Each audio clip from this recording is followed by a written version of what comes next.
This person, and I want you to guess who it is. So you can see the names here. So this person held positions at Bain & Company, Reebok International, and Fidelity Ventures within Global Human Capital. She loves building talent and culture. She currently oversees a unique culture and loves being part of changing the work-life paradigm. In charge of corporate development department, including recruiting top talent, performance management, and keeping a 100% remote team engaged. Please welcome Emily Tetto. How'd you know? Interesting enough, Acceleration Partners, have a seat. Actually has a 100% CEO rating on Glassdoor. Oops, wrong way. Next, Panelist has exemplified a commitment to build a values-driven culture by earning a spot in the best places to work in 2014.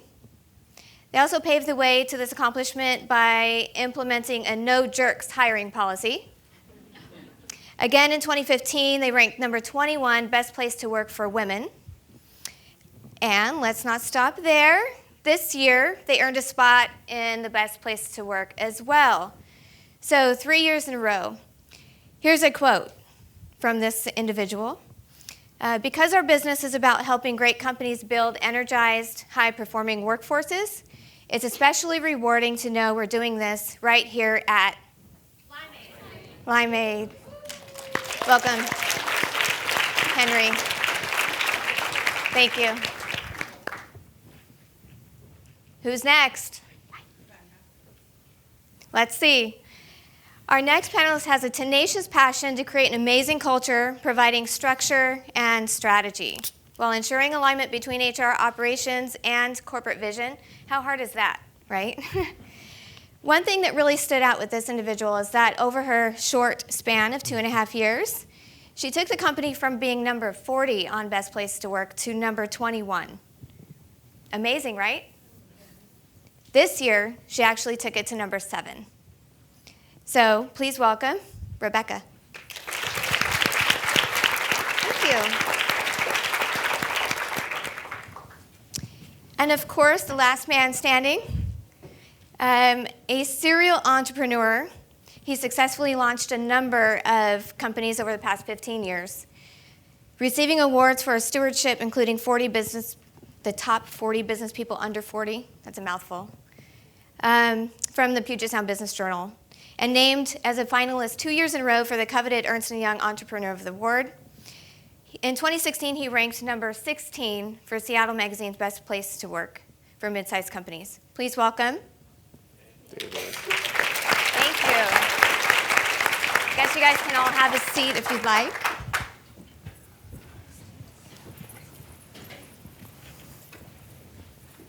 Hey, guys. Hey. Good morning. Hi. Good morning. So I guess we'll start off with just, simple question. How important is it for your companies to be a best place to work? Open. Anyone can jump in. I'll start. It is important for us.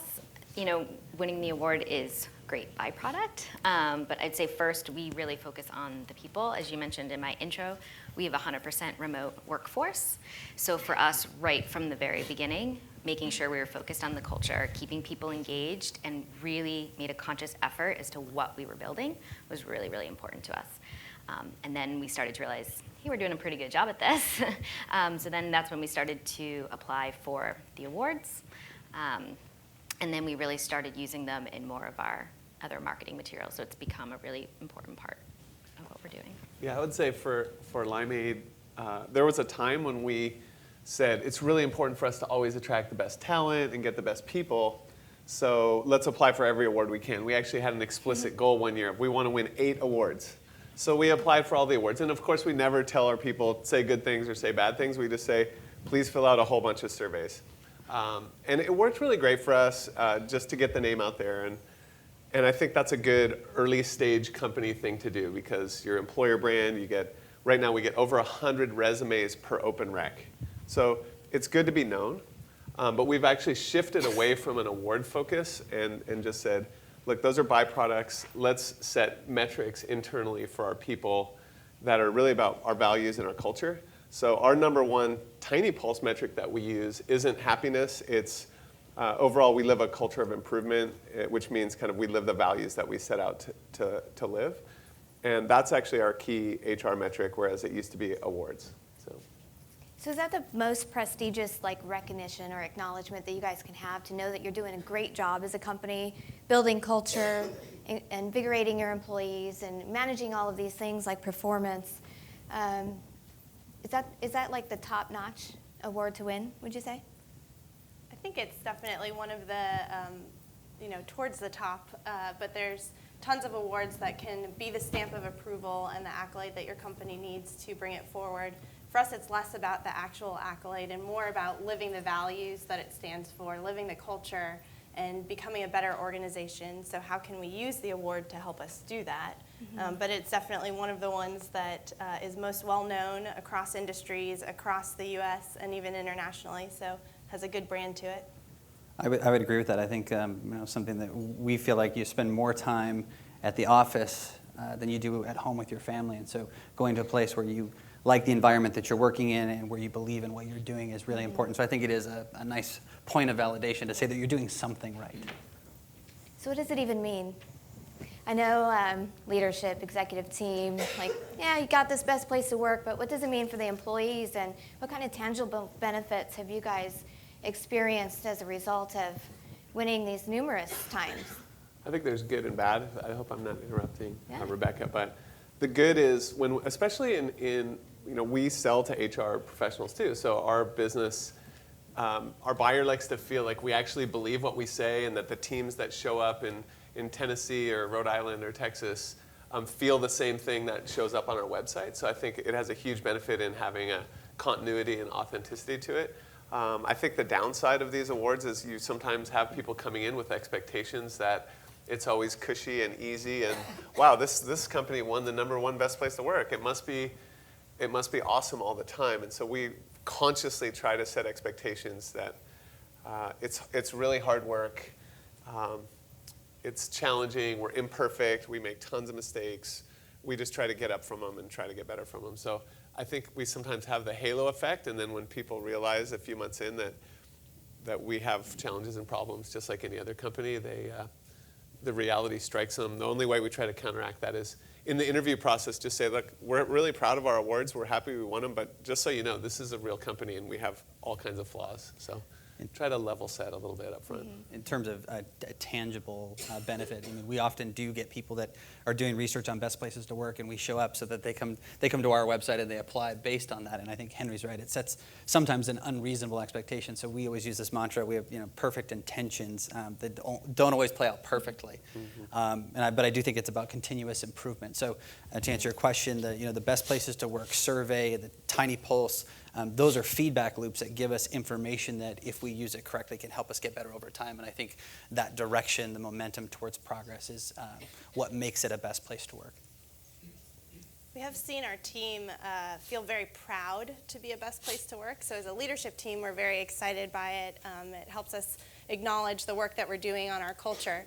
The team feels just as excited as we are. So they are proud to work at Hanapin Marketing because we're a best place to work. They talk to their friends about being a best place to work. And we know it's less about the award and more about the culture, but for them it gives them a soundbite that they can take around town, they can take to conferences, so it helps a lot on the recruiting side especially, and with clients as well. And thinking of the tangible benefits, clients want to work with us because they know that we have cultures that align with their culture, and so it helps with that as well. Yeah. I echo everything that they've said too. Once you win an award, and there's usually sub-awards too, there's not just best places to work, there's best places to work for women and best places to work in different industries. So there's a good press release, there's a little bump in applications, and then that starts to fade after a couple of months. But we actually use our Best Place to Work awards in our sales decks, and that's where we actually see the longest term benefit, because as we're selling our services, we're also selling the people. Who doesn't want to work with people that love what they do and love where they work? So that's probably the longest term benefit that we get out of them. So David, you mentioned measuring improvement. And I know that you can't be stagnant or complacent year after year and still win these awards. So what are some of the people indicators, I guess, that you use to measure these metrics? Well, so one that we use that's a little bit unique is something called entropy mapping. And if you want to learn more about it, I'd be happy to send out the map that we actually use on an annual basis, or you can read the book Organizational Physics, and it covers this. But entropy mapping is something where you assess certain areas of the organization, everything from production to sales and service to innovation, and then finally teamwork and communication. And we use that as a way to garner feedback from our team to see where's there stress in the system, because entropy breaks things down over time. So it's a little bit woo-woo, but it works for us in that we're measuring where people are feeling those drains, and we attack those to try and reduce the stress on the system that way. So that's one of the measurement tools that we use. Raise your hand if you love HR surprises. Okay, good. So you, like me, I don't really like that call that I get that says, we need to go into a private room right now. There's an HR thing I need to talk to you about, and we're trying to walk all calmly. And so that ties to a metric. Like, one of the metrics that's most important to me, and I say this all the time to managers and to the whole company, is I don't care if our score is good or bad. I care a lot about the response rate. When people use TINYpulse, when people use our Limeade surveys, when people use even Fortune, answer the questions candidly and give us the feedback. If I see two departments, and one has 60% response rate and one has 98% response rate, but the 98% has a lower score, my first discussion is always going to be with the lower response rate department. Because one of our values is speak plainly. They're at least speaking up and saying, here's what's wrong, here's what we need to do about it. And they're part of the solution to any problem. So first is response rate. The second is we use something that's related to our culture. We think that cultures are built like any brand, very intentionally and consistently and simply.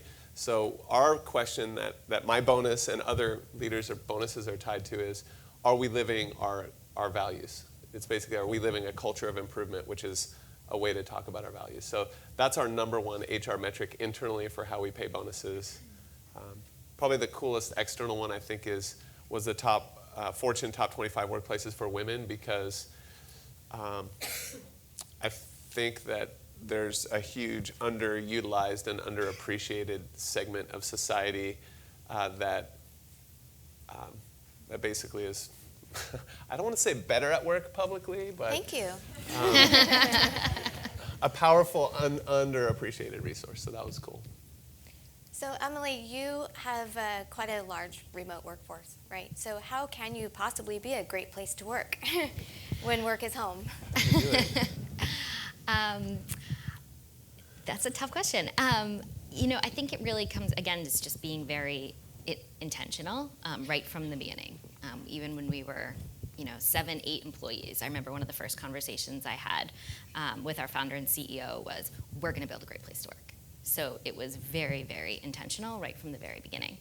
And then the second piece is just keeping them talking, keeping people engaged, having conversations. One of the things we do measure is response rate on TINYpulse. That's really important to us. I also schedule regular sort of video check-in calls. The managers we're talking a lot. And then from a leadership level, there's a lot of transparency from the top down. Leading by example from the top down. A lot of the things that were just talked about in the last presentation. I think inspirational leader was number 5. Like, I can check that box. I've got that one covered. I don't have to worry about that.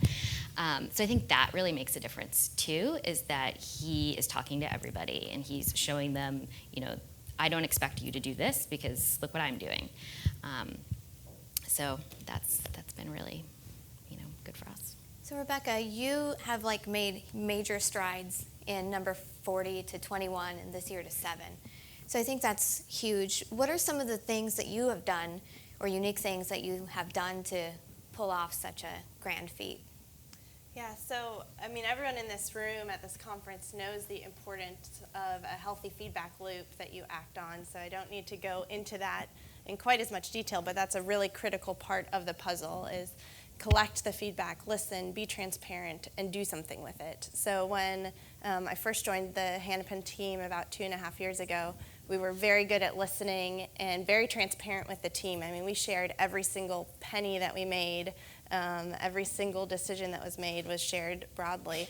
We were not as good at actually doing things with all this information that we were hearing and sharing back. So we had a really good tendency to talk our way out of doing things and explain why we didn't actually need to change anything and it was fine the way it was.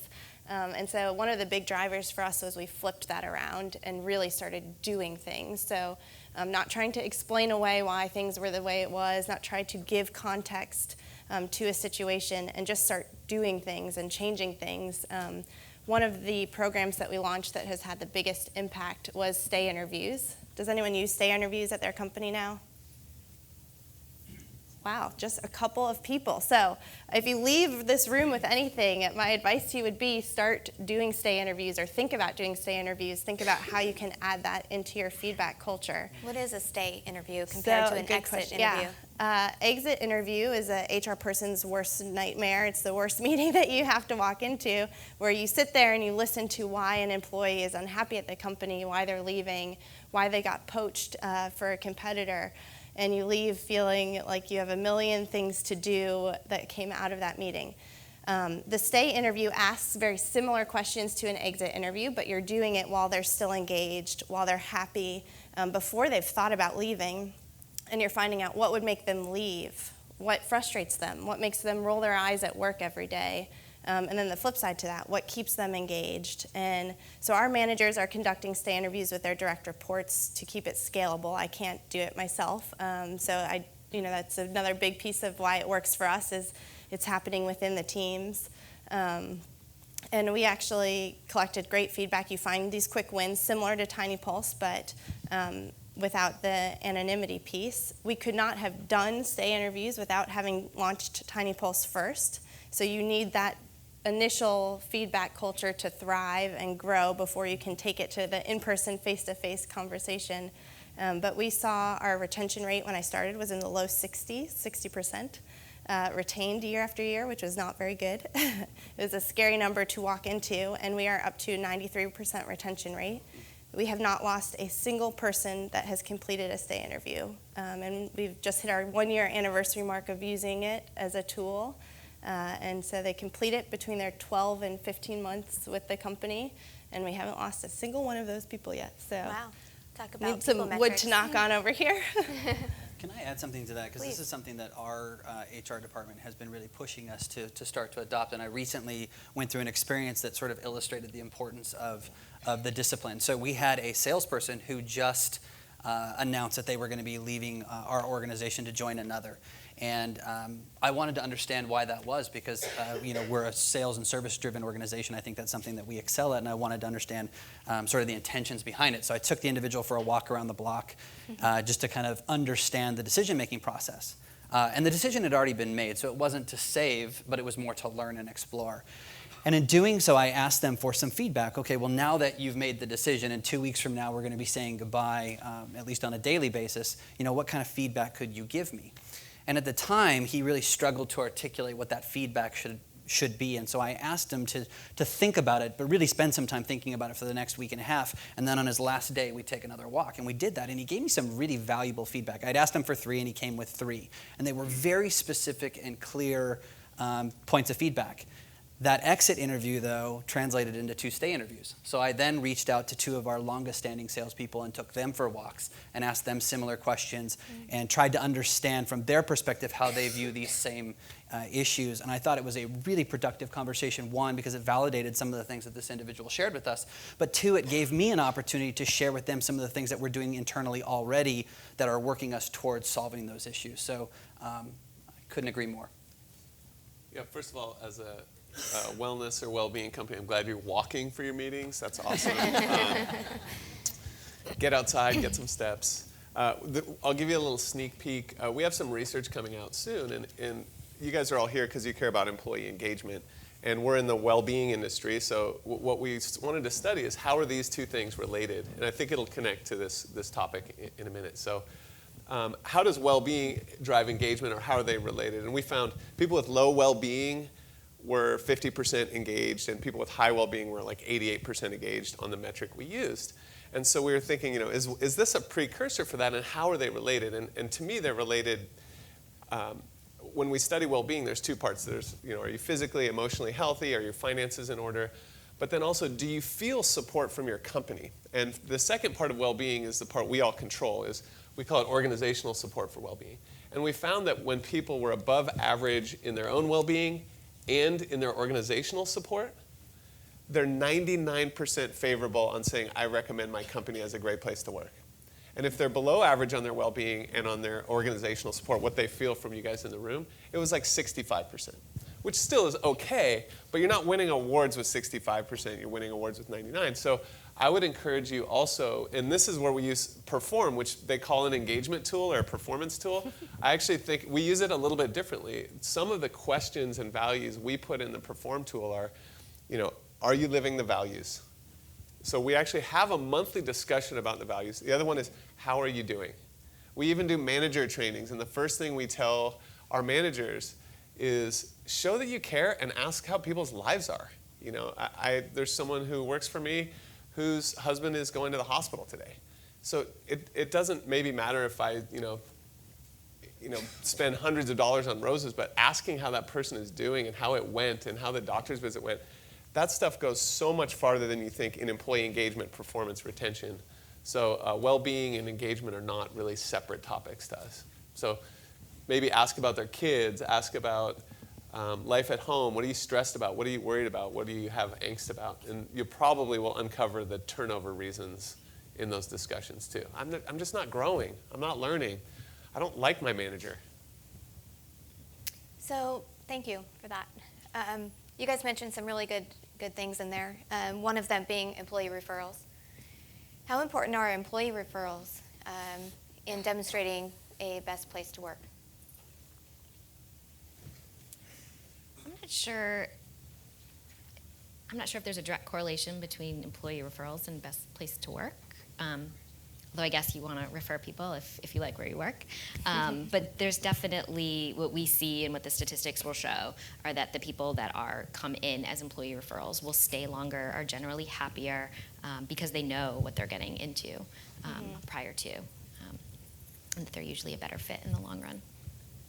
I kind of think of people who refer employees as generally higher performing. If we have our high performer, high potential lists, there's a pretty high correlation with how many or the quality of people they refer. So it's less about the people coming in and more about who's doing that in the first place. That's a good point too. So I did a little bit of research on all of your companies. And just like any other maybe potential candidate or somebody looking for a job or even being recommended, go to Glassdoor, right? So Acceleration Partners actually has a 100% approval rating of the CEO and employees would recommend a friend. Limeade, 71% CEO approval, and a 61% recommend to a friend. Hanapin, you guys had a 3.5 overall rating. There wasn't much detail there, but Guidant Financial had a 97% approval rating of the CEO and 67% refer to a friend. So I guess my question to the panel is, how does that Glassdoor ratings, does it matter? And how does it correlate to being a best place to work, if at all? Let's start with the people who actually have really high scores. There we go. It's funny, a couple years ago, we invested and we put a lot of money in Glassdoor and put a lot of our jobs out there. And then I looked back after the year was over and just kind of said, are these quality applicants we were getting? And we were getting a lot of applications from Glassdoor because we had great ratings, but they weren't people, they just wanted to work at a great place. They weren't really right for us.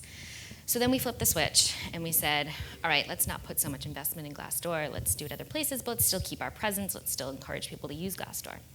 And what we found was that in talking to applicants, they are all still going to Glassdoor, and they are all still referencing the feedback and the reviews. And sometimes we even push people, if you haven't gone to Glassdoor yet, please read it, because there is pros and cons to working here, and they're all real.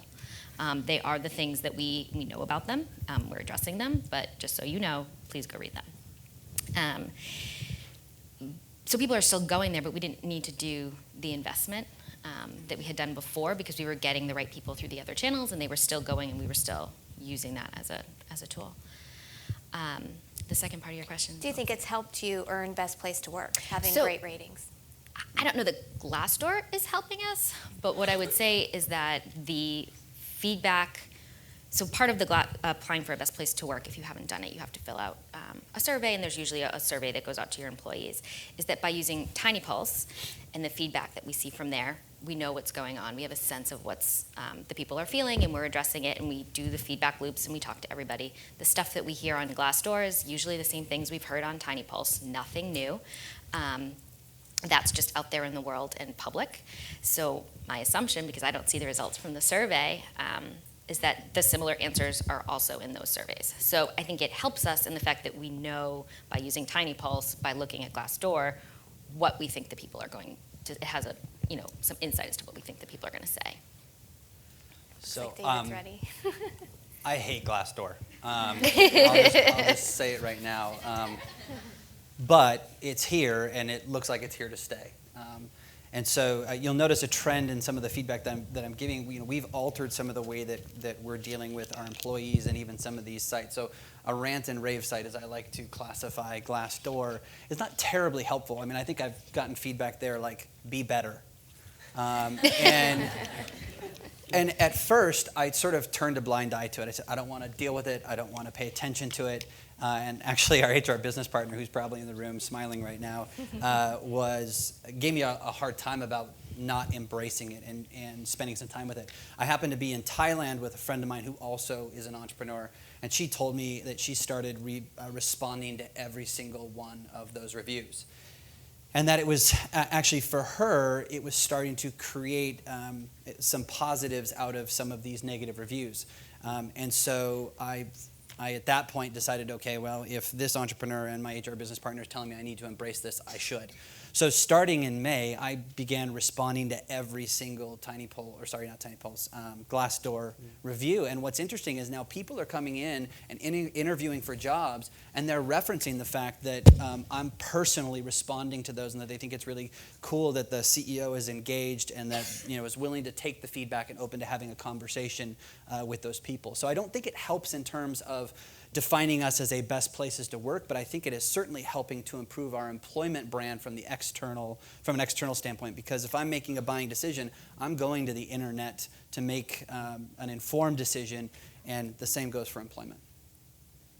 We always tell candidates, eliminate the lowest scores on Glassdoor and eliminate the top scores on Glassdoor. We land somewhere in the middle, and the two polarized viewpoints are probably not very accurate or very real. It is very much a part of our employer brand, so I also dislike it. It's definitely not my favorite tool, but there are months where our Glassdoor page gets more views than our career page on our website, which is a scary thing to think about as someone in HR. So it's a little bit of a keep your friends close and your enemies closer. We don't invest financially in Glassdoor. We don't pay for the features that it comes with, but I do want to know what's on there. I want to be knowledgeable for the perception of Hanapin out in the world so that we can respond to it. We can be active. I also comment and respond back. I find there's not very many actionable things that come out of Glassdoor feedback. So when you think about your feedback culture, TINYpulse, you get all these great actionable pieces. The best places to work survey results, you get tons of data that tells you exactly where you stand, and you can use that to build your roadmap. Glassdoor is, two friends venting to each other across an anonymous platform, and I have trouble drawing out the actionable nuggets. So for me, it's more about be educated about it, know what it says so that you can respond to it, you're not caught off guard, but don't, put all your eggs in that basket as a source to drive culture or change. I think the internet in general struggles with this concept of anonymity. My dad's 84, and he's like, I just don't like that all you people today aren't accountable for what you say. So I think there's something in owning up to saying, I don't like it here, and here's why, and fixing it, even if you're quitting. And here's what I'm going to put on Glassdoor. So I think maybe from my dad, I have a little problem with the anonymity of it. And it feels like ransomware to me, frankly. Like, we say bad stuff. By the way, if you buy stuff from us, there's this weird trend, and you tend to get better ratings. So the metrics that are more important to me are when you make a job offer to a candidate you really want, do they accept the job offer? And we do exceptionally well there. do you have a high retention rate of people you want to keep? And we have very high scores there. And these awards are actually really telling too, because those are the people that stay in the company. We've grown a lot. We hired over 100 people in a calendar year. We've gone from 70 people to 200 people or so in the last year and a half. It's been intense growth. And I think when you're growing that fast too, you're likely to get, if you get 80% of your new hires really right, that means 20% of your people took a job and only lasted there a year. That's not likely to lead to great outcomes on Glassdoor. I don't read them anymore. I'm not putting my head in the sand. I think all feedback is a gift, and there are people in our company who read them. But by no means is that an important metric for us. We look at our culture. We look at our, the awards are a proxy for that.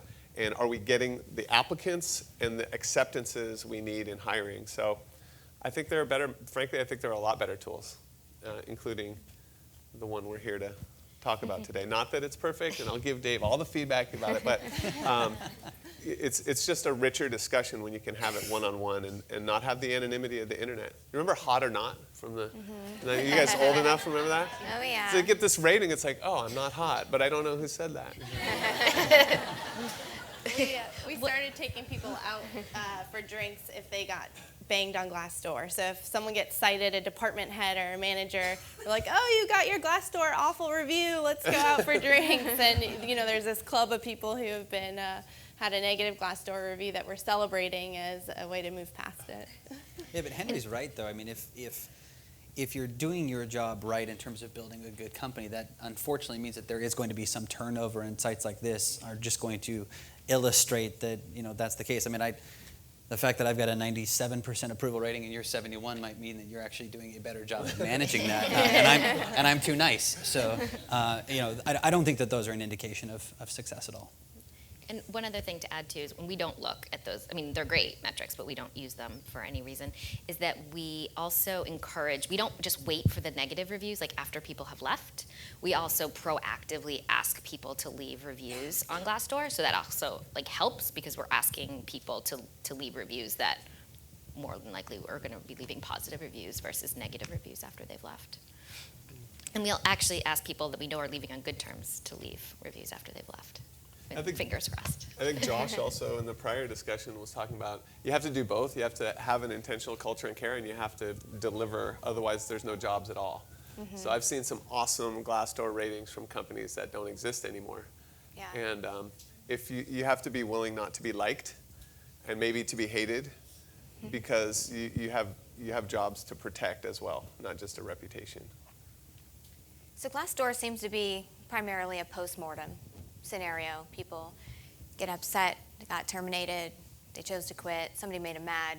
So it's always a post-mortem place to vent. We've talked a lot about stay interviews and some exit interviews and recruiting. So what about the turnover aspect?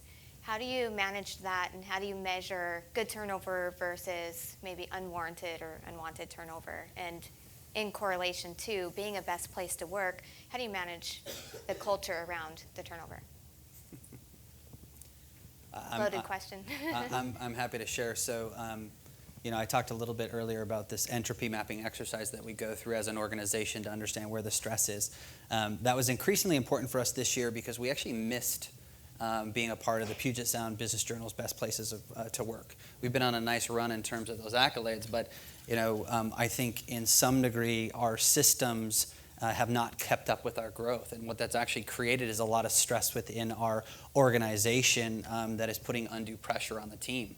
So if I'm being totally frank, we're failing in that regard, and it has impacted our turnover rate in a certain area of the business. So it's something that we're aggressively pursuing. I think the way that we've chosen to deal with it is to not hide from it, but instead to be very open about the challenges that we're having, to be very candid about not only that we relate to what they're feeling, but that we care and that we're working hard to change that over time. So it's not something that we've done really, really well. And this year is the first year where we're actually starting to pay attention to attrition, because it is, for the first time, unwanted turnover has been a challenge for us. We track both wanted and unwanted, but you guys probably do too, and it's really tricky. if someone was doing okay and they were like a solid B- for the last 3 years, but nobody asked them to leave or wanted them to leave, but they ended up leaving for more pay or something else, those are the hard cases. Like, well, we didn't want them to leave and they left. I kind of view it, again, through the well-being lens. Like, there's probably a job out there for many of our employees that would make them slightly happier. Maybe they'd feel more competent, more connected to their colleagues. So I view that in general. I mean, we've all probably quit a job to get the job we had, or quit a job to start the company we started, or whatever. So the well-being lens helps you deal with it a little bit better, as opposed to, it's that gut punch at first, and then you realize, okay, probably we weren't perfect, A, and we can get better from it, and B, maybe that person will just be happier. Mm-hmm. So we've lost a few people that we definitely did not want to lose, and that's the worst feeling. It's like, oh man, we let that person down. Yeah. That's my view. And every now and then there's some of these tech companies just pay like 3 times more than anybody else. But or Dan Price. Right.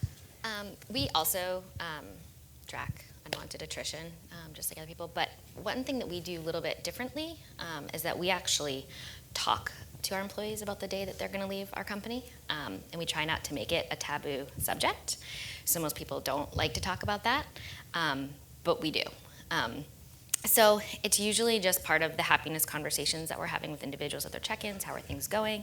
And things start to seem like they're going off track. They're becoming less engaged. We just start digging in a little bit deeper with that happiness conversation.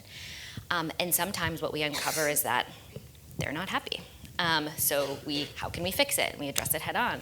And if we can't fix it, waiting for that employee to just get miserable, engagement goes down, it affects their peers, then they give us their 2-week notice and we're scrambling to fill their position, we talk about it and say, well, what do you want to do? And how can we help you get there? And we've actually done it with a handful of employees, some more quietly, some more publicly with our employees. And we help them to transition and find the next job. And I think that also translates back to transparency, translates back to these people actually care. Just last week, we had an employee leave that wasn't looking, was a good employee, but we knew he wanted to do something else. And our founder and CEO is good friends with somebody at Apple, and a job came across his desk and said, oh my gosh, like this is the job that he wants. And we actually presented it to him, and he left, and he went to Apple, which stinks, but it was his dream. It sends such a message to everybody else in the company that we do care about you, whether it is here, whether it is elsewhere. I think it has made such an impact that people can trust us to have those conversations. And we also had a 2-month lead time into filling his position, which was a bonus for us. So I think we just approach it a little bit differently and having more of that open conversation versus just waiting for them to give the notice. We take a very similar approach. When people sign on with Hanapin, we ask for 4 weeks notice when they do plan to leave to help illustrate that we want to really be talking about it. The only way you can give 4 weeks notice in 2016 is to be talking about it with your employer before then, because most companies want you to start right away.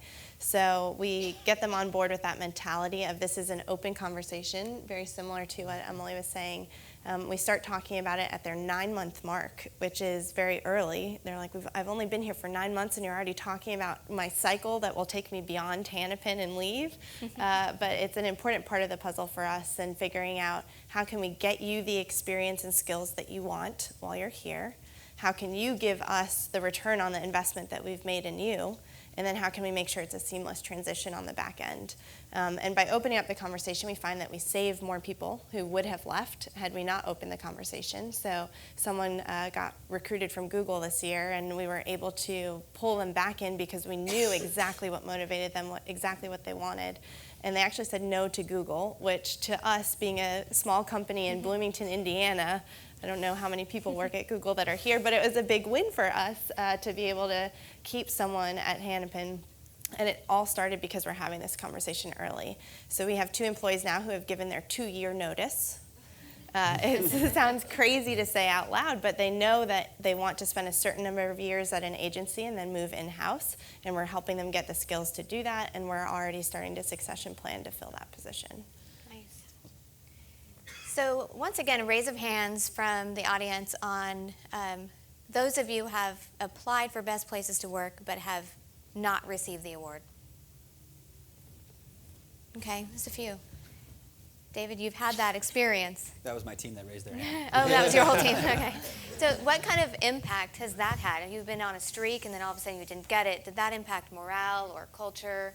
And what things are you doing to change that? Yeah, I mean, I think it would be silly to assume that it didn't have an impact, right? You wear that badge of honor and you're excited and proud about the workplace you've created. I think in our case, because we're so proactively communicating with the team about the challenges that we're having, I don't think it was a big shock that we didn't rate super highly across the whole spectrum. One of the things that we've put in place is a weekly Monday morning stand-up where the entire company gets together and we spend 15 minutes talking about projects and priorities and purpose. And one of those Monday morning stand-ups each month is dedicated to people.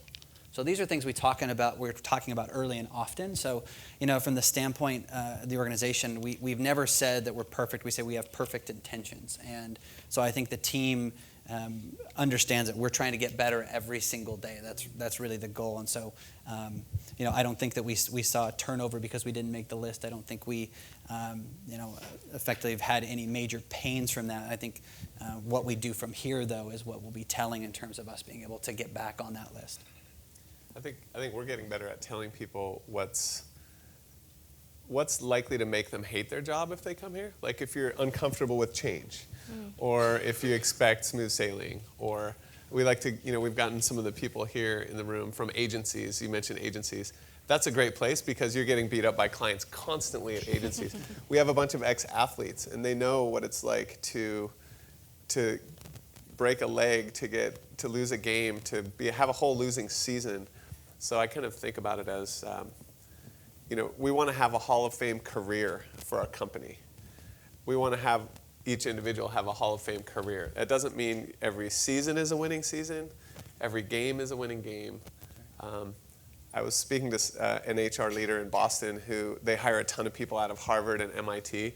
And she was laughing. She's like, it's so funny. These people have never failed. They've only seen success their whole life. And the first time they fail as a manager and their employees hate them, they just don't know what to do and they freak out. So a little bit of, there's a little grit at coming from a background of not perfection that is appealing. I don't know if that was apropos to any question that was asked, but it was definitely on my mind, so I'm glad I said it.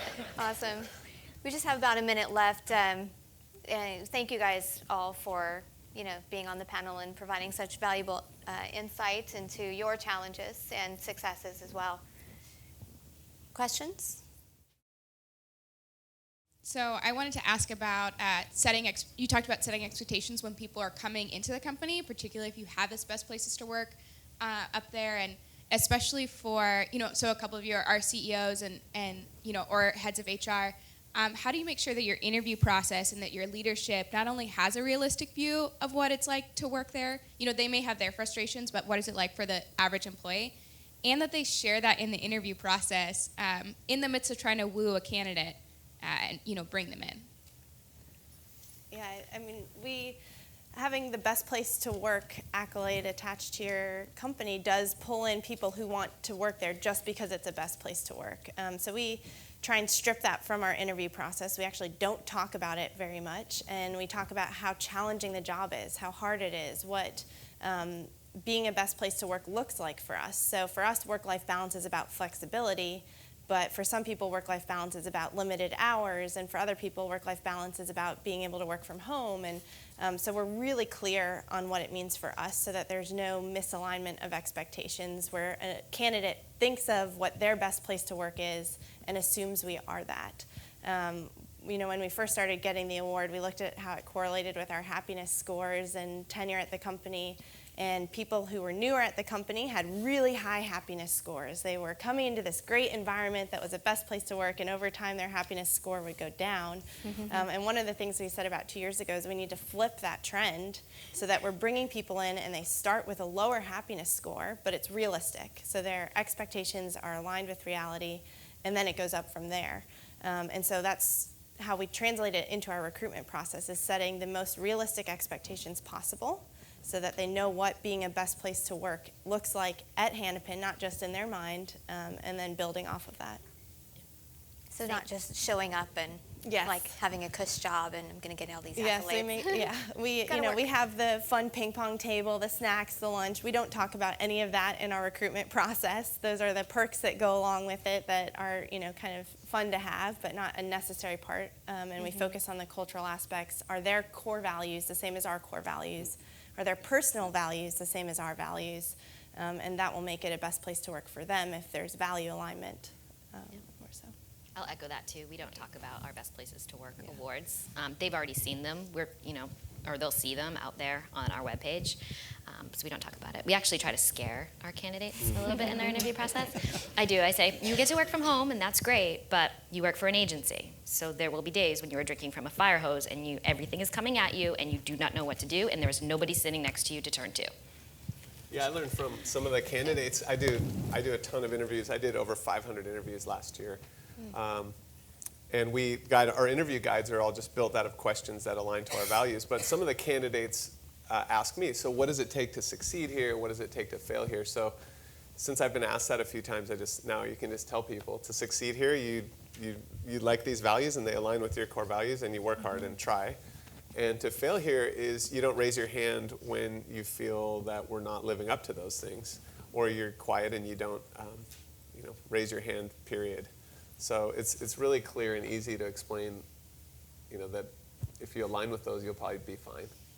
The only other thing that I'll add to that is I think during the interview process, we try to get a sense for whether or not the job that we're asking them to take on is something that puts them in a place where they're working in their genius and is going to give them energy so that they can be fulfilled long term. Because no matter if somebody's joining the organization because we have better benefits or unlimited PTO or higher compensation, eventually what is abnormal at first becomes normal over time. And so really it comes down to, is there a match there? And then long term, can we deliver on where they want to grow as an individual?